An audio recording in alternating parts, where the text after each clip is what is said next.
everyone, welcome to Data Umbrella's webinar. I'm going to do a quick introduction and then we'll have our fireside chat with Coonoor. And we'll open it up for Q&A, so feel free to ask any questions in the chat or in the Q&A tab. By the way, am I saying your name correctly? Is it Coonoor? Coonoor, yeah, perfect. This webinar is being recorded and it'll be on YouTube usually in less than a day. Data Umbrella is a community for underrepresented persons in data science, and we are volunteer run. Quick about me, I'm a statistician data scientist, and you can find me at Reshama S on Twitter, LinkedIn, and GitHub. We do have a code of conduct, so please, we thank you for helping make this a welcoming and friendly community for all, and this applies to the chat as well. There are various ways that you can support Data Umbrella. The first and foremost is to contribute to creating a welcoming and inclusive community. We have a Discord server, and the link to that is on our website. We have an open collective, so donations can be made there. We have some playlists on YouTube that may be of interest. One of them is contributing to open source. Another one is career advice, and we'll be adding today's session to that playlist as well.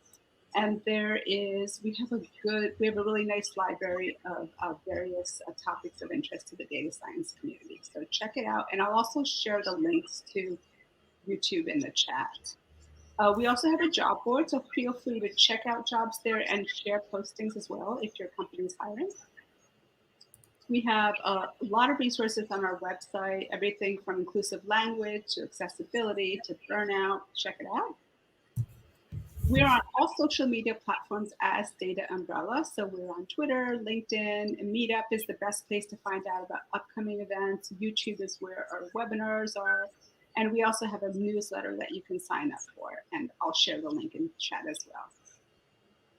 We have some upcoming events. The next one, which is next week actually, making a COVID-19 R dashboard in production. And in October, we are having Andreas Müller speak about a new library that he's been developing in Python called Taking the Edge Off of Data Science with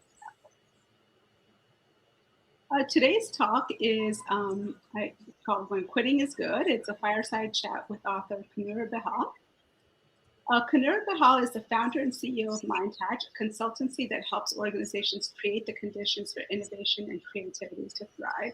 Through MindHatch, Coonoor delivers her unique mix of expertise in design thinking.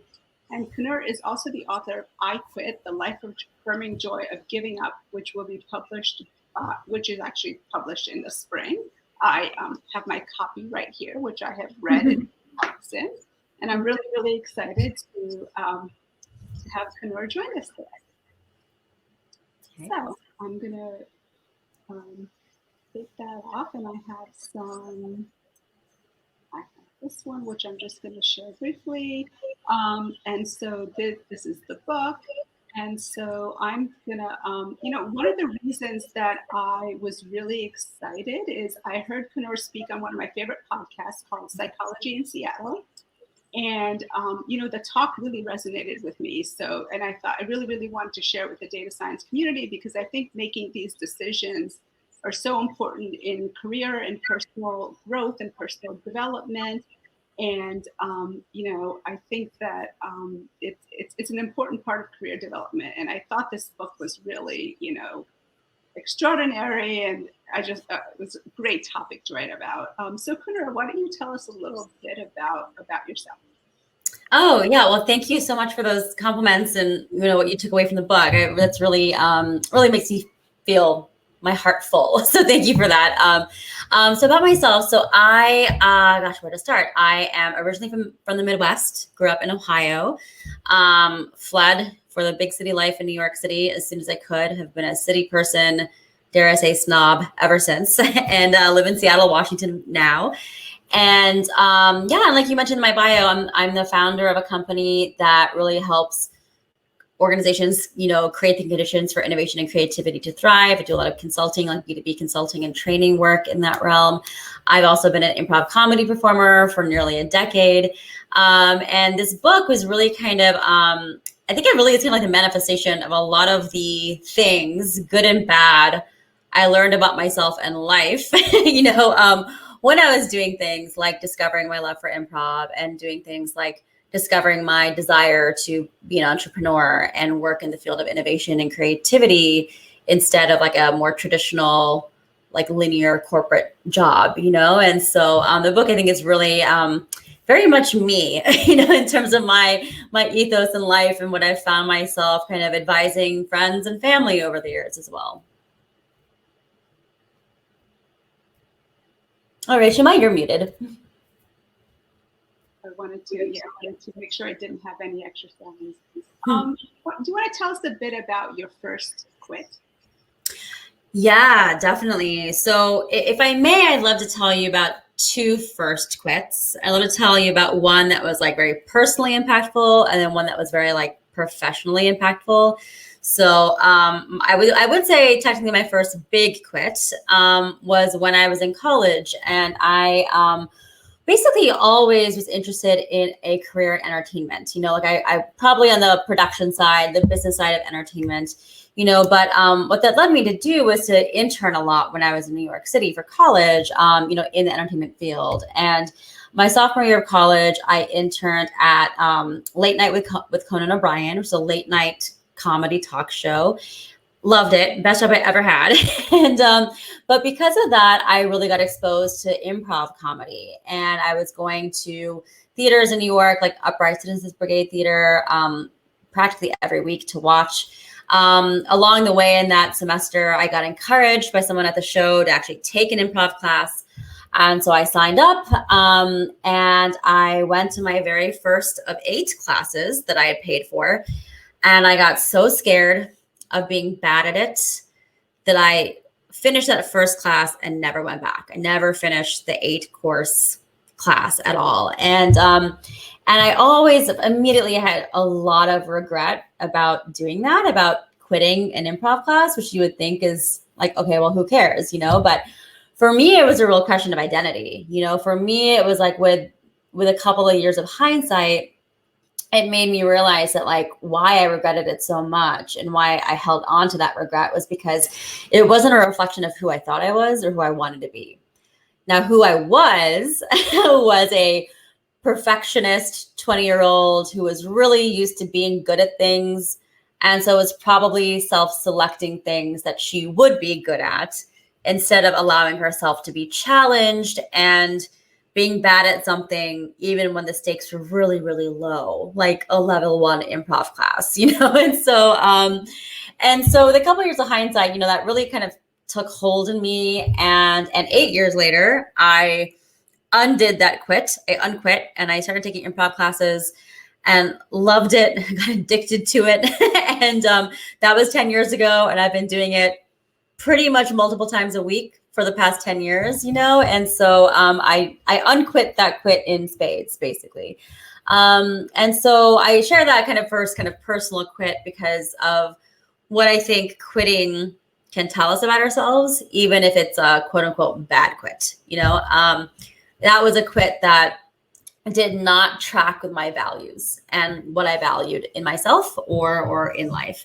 And then my first kind of big career quit, you mentioned that you hope that this conversation is helpful to people for career development. My first big career quit was my first full-time job after graduate school, which was with an NGO.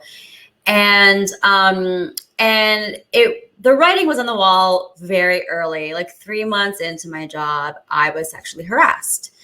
And that experience and what unfolded afterward really just like conveyed to me the moral and organizational dysfunction and decay that I would continue to exist in if I stayed in that profession, let alone that organization. And while I didn't quit immediately, because again, I was like 25, first full-time job, 3 months in, trying to navigate this, trying to get this person fired who should have been fired a decade before I even got there, it made me realize like, okay, this job that is in my field, what I studied in graduate school, I thought I would do this for the rest of my life. And then suddenly 3 months in, I learned something I did not know before that really shifted my knowledge of my own trade-offs and what I was willing to put up with and not put up with. I went into that job thinking, oh yeah, I can work for no pay and work really hard. So long as like the mission is good and I'm doing social good, and I quickly realized, oh gosh, I have some clarity now and other things matter to me as well, and so that really gave me the clarity I needed to kind of understand what my own values and my own trade-offs were to make that big career quit, which I never thought I would do. It's always surprising in life how you sort of think you have a specific path and you try over and over and we're like, oh, that wasn't actually where I was intending to. Exactly. But also like your wants change, like I got new information that I didn't have before and that allowed me to make a decision that I wouldn't regret, so I don't kind of fault myself for not knowing these things because how could you until you're in that experience, so yeah, I think a lot of life, and I've learned this from my improv work as well, a lot of life is about kind of having the courage to take action in the absence of complete information, and I'm not a data scientist, but I'm willing to bet people in Data Umbrella can really like that resonates, because we're always working with information, qualitative or quantitative, and you kind of make a best guess about, okay, when do we know enough to move forward? Yeah. That is true. Why do you think quitting is good for you? I think quitting is great because, as you might have guessed from the title of my book, I'm very pro quitting. I think I'm pro quitting in the sense that I want us to take the word quit back and remove the stigma and the shame that society, culture, family have placed on the word quit. And I want us to kind of recognize that quitting can be a very positive, courageous act of forward progress and forward momentum, and it does not have to be synonymous with failure, right? Quite the contrary. It is courageous, and it's about pushing yourself forward in your life and making big, bold decisions as opposed to waiting for things to just happen to you, right? And so I think quitting is good because it's often an act of courage and bravery. And it's also very often an act in service of our values. It's often a way that we can live our values is to make that decision to quit. It's true. I read your book, and there were a lot of stories in there which I could relate to. And some of them go through like how we're raised, and we're sort of brought up to think that quitting is awful, and so we're on this path that may not necessarily be for us, but it's sort of like trying to make a square fit in a peg, and you're like, really, totally working, Yeah, absolutely. I know we can get kind of stuck, I mean, like I've taken to saying this from writing the book that like sometimes if we're sticking something out, that means you're stuck, and so yeah. And so sometimes we do find ourselves sticking something out or staying committed to something simply because we've been told that is what we should do, and sometimes I would say a lot more times than we think, it is not the best decision for us, and so a part of my mission with a book is to get readers to like not only view quitting as a courageous choice, and admire that choice, but to also, reflect on even not quitting as a choice. It's not just like staying still, sticking it out, waiting, living your life with inertia. If you can conceive of that as a choice and look through it as the same lens of, is this meeting my values? Is it a trade-off I'm willing to accept? Then you might have a lot more clarity about, if staying put is actually the right choice for you. It very well might be. Yeah, I think it's almost like that fear of the unknown, and I think that's where people sort of get stuck with, like, I know what I have now, but I don't know what I will have, and so if I don't make the choice, then that's it's like in that place, and that takes Definitely. It Yeah. definitely takes an adjustment in my mindset too. Exactly. I mean, and that first job I quit, it wasn't like I got harassed and then quit the next day. It took me like 9, 10 more months, to really like realize like, oh, wait a second, this is not going to work for me, And so, and for many people whose quitting stories I highlight in the book, for them, it was the same. I'm sure you remember like nearly 100% of the people I interviewed said their only regret was not quitting sooner, right? And so, and not taking that risk sooner. And, I'm definitely, when it comes to like risk tolerance, I found myself advising over the years, especially when people come to me for career advice. And very much a part of the book is this idea that, well, it's a risk if you do, but it's also a risk if you don't, And I think it is the societal trappings that have told us, and frankly tricked us, into thinking that making that choice is inherently more risky than not making that choice. And a lot of times we just don't know that, And so I think, there's a very understandable human fear of the unknown, but, again, it's about that trade-off. It's like, well, you might already have the information you need to know about what you have currently is not working for you. So why not make a change, And so, again, using the information that you do have. And I think also another thing from the people I interviewed in the book that I learned from is that so many of them had these very human fears, including like, I don't know what will happen next, or what will my family think, or, a lot of these fears. And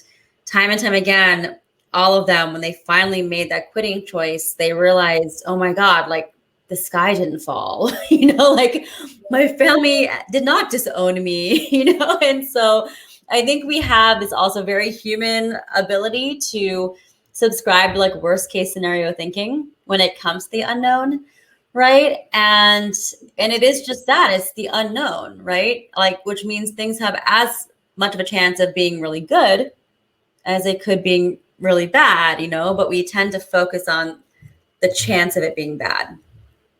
Yeah, I mean, I think, what I've sort of done in my life is almost think of like the possibility, right? The Yeah. possibility is so, it's so vast, Mm-hmm. inspiring, and they're like to have faith.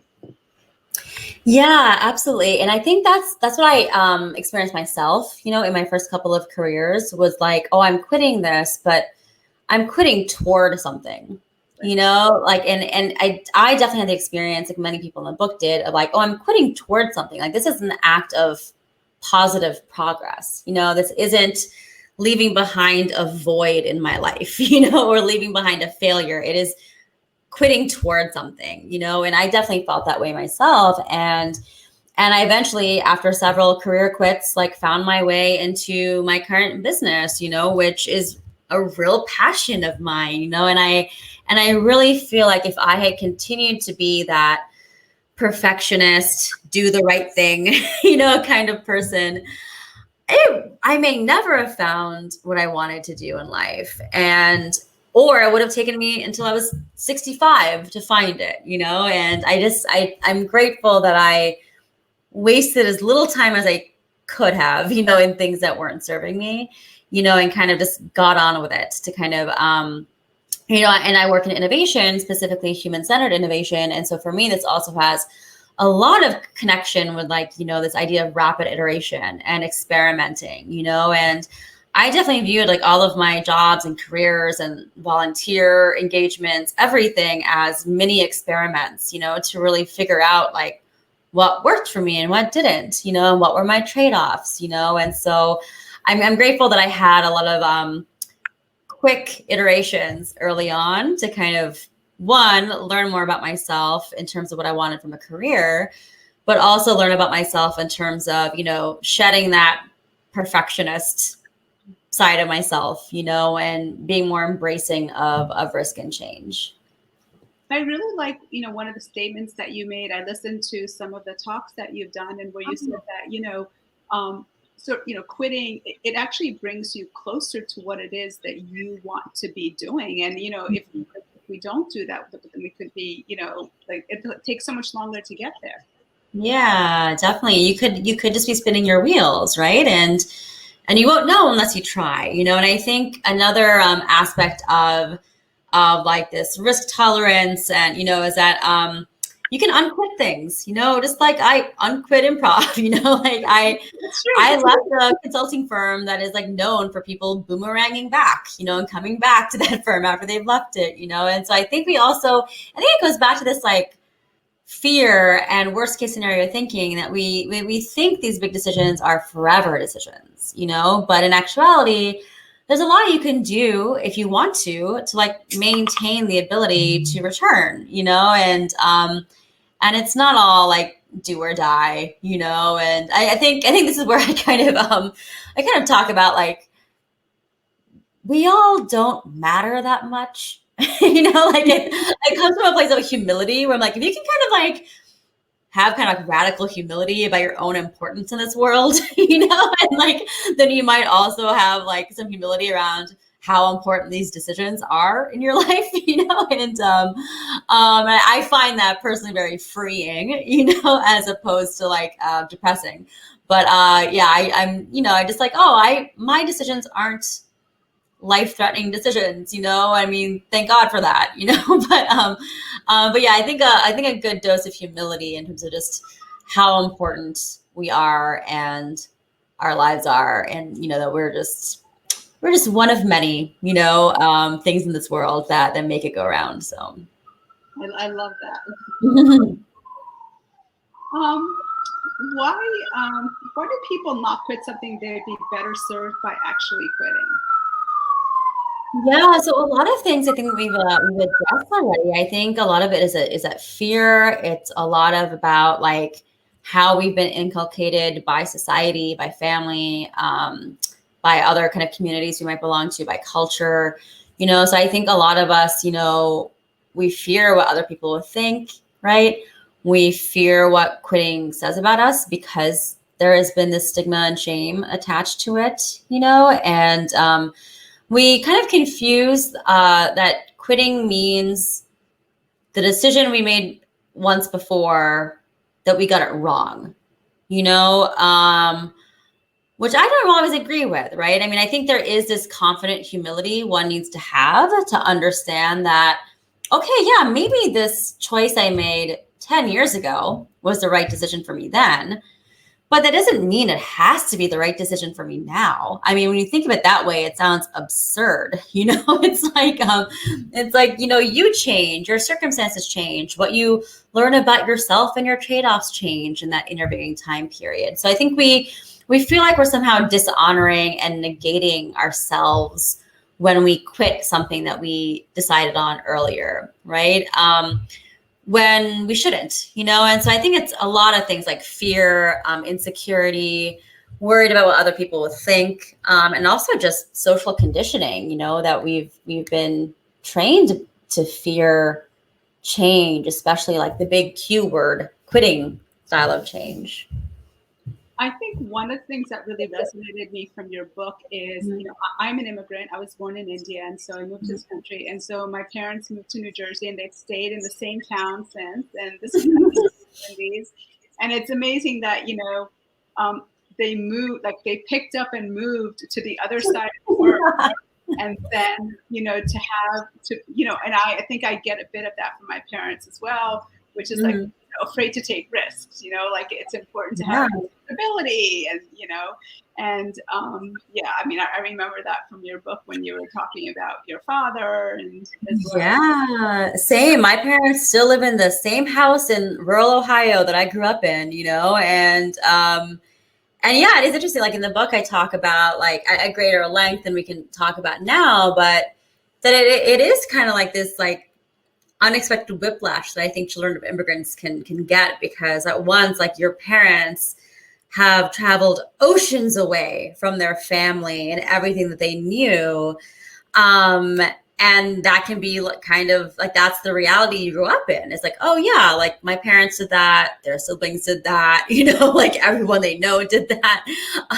And yet you're expected to kind of toe the line and not take risks, you know, and not, you know. And so it's interesting when we have those models, and not necessarily that was a choice for them. Like it wasn't their choice to have such change, right?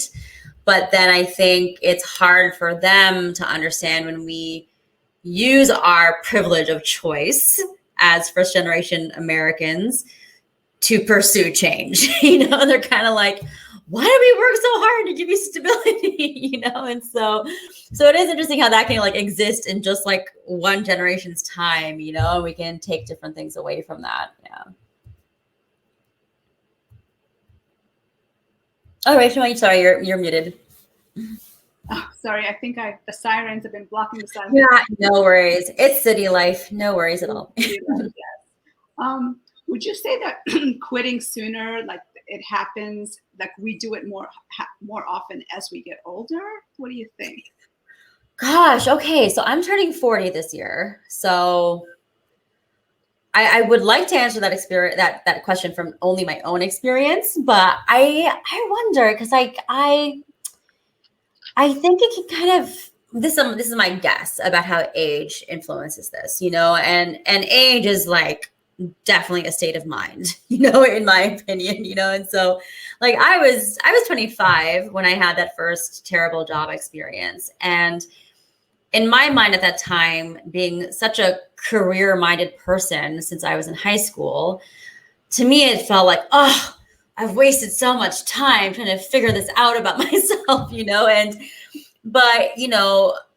and then in talking to people for the book and just knowing more people in my life, I realized that was a pretty young age for me to kind of figure that out for myself, that quitting could be positive for myself. And so again, age is all about a state of mind. When I was 25, I felt like I was 40.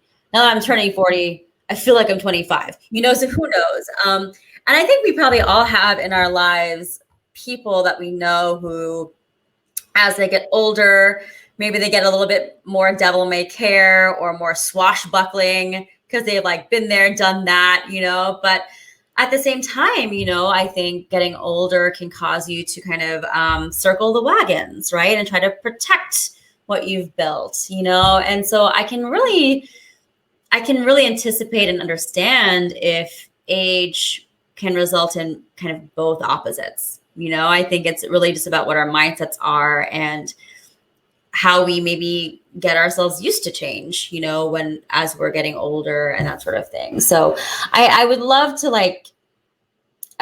know more about the psychology of that, like from a proper psychologist, and so, and I'm sure it's different for men and women as well, in terms of how they grow in age. Like, I can offer up a very, very adjacent kind of lesson that might have been proven wrong at this point. So please don't quote me. But I do think that like political scientists have found that the trend is that as women grow older, they become more liberal. As men grow older, they become more conservative. So if we can all use that as like an adjacent corollary to appetite for change, I don't know, maybe we can, maybe we can't, but that's what kind of gives me the sense that there might be some different lines based on gender identity. Yeah, and I mean, I can sort of agree with that. I quit a consulting project recently, and congratulations. And it was just that week that I heard the podcast that you were on with it, and it was just like perfect timing. And I didn't have something specific lined up, but I knew sort of like in my heart of hearts that it was not for me. It was not the right place for me to be. Yeah. And so I knew that it was the right decision. And, the other interesting thing that I find for myself nowadays is that when I do quit, I feel like space opens up for other things to take place. Whereas when I'm sort of grinding my heels, I'm sort of stuck and I don't even have the time to see what the other options are. So. Yeah, it can really I hope I'm using this photography term correctly. It can really widen your aperture, right? And I think, I love that you mentioned that. I'm so happy that you experienced that as again, I think it goes back to this: quitting is not the absence or void of something. It can be creating space for other opportunities to come your way, right? And that was time and time again, what I learned from the people that I interviewed for the book, that was their experience too. They were like, oh, once I got rid of this thing that was really weighing me down, I kind of just found that like all these other things are coming my way that were better matches and better fits. And, you know, it was a little bit of like, I'm not a very woo-woo person, but I'm going to say like for them, they said like, you know, opening up the universe to themselves a bit more, you know, because they got rid of this thing that was kind of dragging them down. And so, yeah, I think your experience is really common amongst the happy quitters, you know, that I spoke to for the book. Yeah. Yeah, about a year and a half ago, I also had this other project in finance, which was, and I always said when I was doing my MBA, I said, I'm interested in any field except finance. And so Yeah. this consulting project in finance, and it really wasn't for me. And it got to the point where I'd look at the computer and I felt physically ill. You know, I felt physically ill. I had 2 computers for that job that would sit there, and it's almost like even if my mind didn't tell me, my body was telling me that. Yeah. Yeah. I just said how I'm not like a woo-woo person, but I definitely intellectually believe in like the mind-body connection. Like that is so real. Like, because I'm not really good at that, I only recognize it after the fact rather than in the moment. But yeah, I was on a really terrible project once at my old company. And it was mainly terrible because I had been lied to about what the project was. And so as I was learning that I had been totally lied to about what my role would be, I started to get migraines like every single day. I'd go into the office and I would get terrible migraines. And it happened like 3 months straight while I was on that project. And until I left that project, it was bad. I was getting tested for seizures. I was getting all this stuff because it was like, and then the second I left that project, done. Never had a seizure since, you know. And so it definitely, you know, it might have taken me a year to understand it, but I was definitely like, oh, those two were connected, you know, like not feeling good, not feeling honored, you know, kind of like needing to live day in and day out in the midst of injustice, you know. It's like, oh, that's not good for my body nor my mind. Yeah. If anybody has any questions, feel free to ask in the chat. Hey. Should I open it up to view the questions, or will you? I'll read them. Okay, great. Thanks. So yeah, I think that. Do you want to talk a little bit about sort of how your current work, like how you work with companies? Yeah, sure. I'd be happy to share a little bit about my attach. So I do, you know, often work with like tech companies, you know, and development teams and that sort of thing too. So I, again, like all about innovation and creativity in the workplace, you know, and so I'm really an expert in like several methods that make that happen, you know. So the first is design thinking and human-centered design for innovation purposes. So really taking a human-centered lens towards solving complex problems, you know, using a lot of empathic, anthropologic, and ethnographic tools to, you know, research customers and really kind of seek out using other like, you know, design mechanisms, like really kind of breakthrough innovation and, you know, things that will quote unquote delight customers as well. And so I also do what I call organizational improv, which is bringing the skills, mindsets, and behaviors of improv comedy into the workplace. So do a lot of sessions with companies around creative thinking, collaboration, even customer service skills. A lot of it is just about like learning how to be human again in the workplace, actually. You know, it's not about acting, it's not about performing, it's about being authentic in the workplace and, you know, and how that can be applied to work. And then I do a lot of facilitation work as well, as you might imagine from the first two methods. So I design and deliver a lot of structured activity-based ideation sessions and other creative and consensus building sessions for clients. And then the fourth piece, which I'm really proud of, is a new addition to the MindTouch family of methods, is we are now applying improv to diversity, equity, and inclusion work. And so one of our flagship programs there is a diversity, equity, and inclusion improv show called White Privilege, Black Power. Oh, wow. Do you want to talk a little bit more about that? Because that is something that's been, there's been a lot of conversations about that. Yeah, definitely. So White Privilege, Black Power was really born out of Trump being elected US president in 2016. Some of my dear friends from my Washington, D.C. improv community, Greg Tyndale and Eva Lewis, in the aftermath of that election, they started doing this show together called White Privilege, Black Power. Greg is like a white, cis, hetero man with a family, grew up in rural Maryland. Eva is a single, child-free Black woman who grew up in like one of the most affluent kind of Black communities in the country. She works in Democratic politics. You know, Greg is a real estate agent, and what they had in common is improv and comedy. And so they kind of bring their two perspectives together to really apply improv to topics that the audience gives, either through a pre-show survey or from an interview, a live interview with someone in the audience, around diversity, equity, and inclusion challenges in the workplace, or stories from people about when they were made to feel different in the workplace, you know? And so they really take the burden off the shoulders of people to initiate these quote unquote difficult topics, right? And they're also kind of certified DEI trainers as well. So they really know how to handle these topics with deftness and skill and empathy, but also humor to kind of underline the absurdity of like why we are the way we are sometimes in the workplace. And so they brought the show to Mind Hatch a couple of years ago. And our public unveiling was unfortunately tied to the murder of George Floyd, which prompted us to speed up our unveiling and do a fundraiser for Black Lives Matter organizations. And so last summer, we raised almost $4,000 for those organizations through two virtual shows.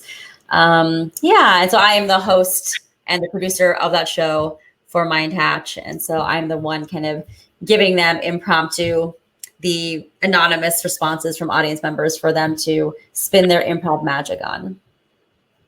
That's great. Thanks. If anybody has any questions, feel free to post it in the chat now. We have a few more minutes left. Now's a good time to ask. I'm going to, I did say that I was going to share the link to a couple of things. So I'm going to put that in the chat right now. Great. Yeah, and maybe while you're doing that, I can verbalize it. So if anyone is interested in the book, I sincerely hope you are. It is available for sale on Amazon worldwide right now, in ebook and paperback. And the hardcover will be coming out at the end of this month, which is very exciting. And it's also available on Bookshop. If you're in the United States and you're like me and you care about supporting local bookstores, you can get the book at bookshop.org. And I also have an accompanying toolkit called the I Quit Toolkit, which is your guide to being a happy and courageous quitter. And that's available at iquitbook.com. Oh, great. iquitbook.com. Let me put that in the chat as well. All right, great. Well, I just want to say that, this book was it was a great read. It's about 200 and it's under 300 pages, and the stories were just so fascinating.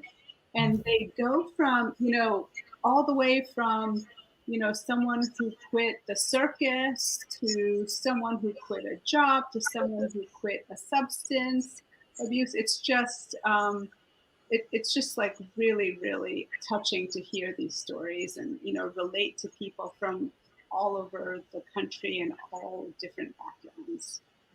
Oh, thank you. Yeah, I was really committed to portraying the power of quitting like throughout the human experience, like that's why there are many different sections and facets of life, in which you can make that decision for yourself. So thank you so much. I'm so glad that you found value in like the variety of the perspectives that were shared. It was great. Thank you so much for being here. Yeah, Reshama, thank you. Thank you so much for your generous curiosity, and loved being able to do this chat with you. Thank you.